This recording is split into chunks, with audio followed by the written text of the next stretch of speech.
The Boy Who Found a Rainbow. Leo was a small boy with a big imagination. He loved stories about pirates, dragons, and faraway lands. But today, nothing exciting was happening. It was raining. Hard. Leo sat by the window and watched the raindrops race down the glass.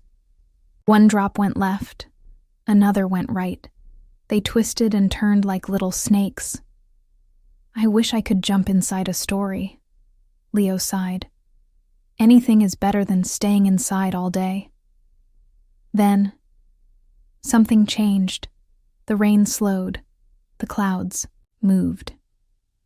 The sun peeked out with a gentle smile, and suddenly, across the sky, a rainbow appeared.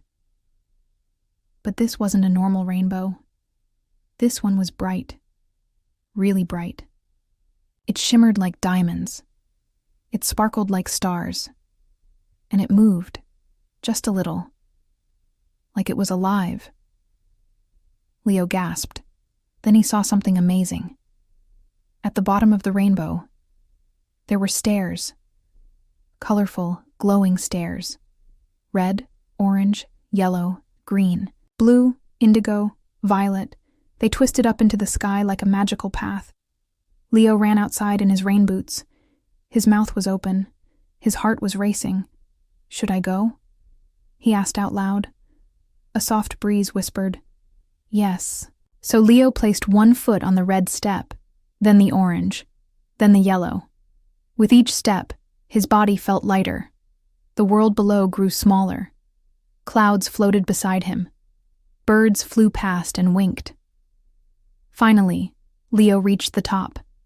And there it was. Rainbow. Land.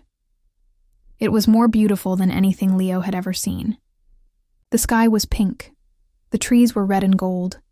The rivers were orange and flowed like honey. Then, a green dragon with sparkly wings and funny sunglasses flew down. Hey, little guy, said the dragon. Welcome to Rainbow Land. Leo laughed. You're a dragon. I'm Frank the Friendly Dragon, he said. And you're just in time for the color festival. Leo clapped with joy. He followed Frank around the magical world. He slid down giant rainbows like slides. He bounced on fluffy clouds made of candy. He played tag with flying fish and rode a scooter made of stars. Then he met the rainbow people.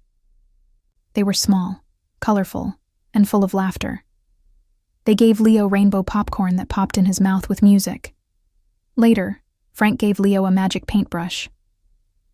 Want to paint the sky? He asked. Leo dipped the brush in light and painted swirls of color through the air. The stars danced. The moon giggled. Even the sun gave him a wink. Time passed quickly in Rainbow Land. Too quickly, Leo yawned. Frank floated beside him. It's time to go home, Leo. Leo looked down at the earth. His house, his bed, his warm blanket. Will I ever come back? Leo asked. Frank smiled. Every time you see a rainbow, just remember, Rainbow Land is real. It lives in your heart. And in your dreams. Leo smiled. Goodbye, Frank. Goodbye, Sky Painter, said the dragon. Leo stepped back onto the rainbow staircase. Down, down, down. When his feet touched the grass, the rainbow faded, slowly into the sky. But the magic stayed with him. He looked up, waved, and whispered, Thank you. From that day on, every time it rained, Leo didn't feel bored.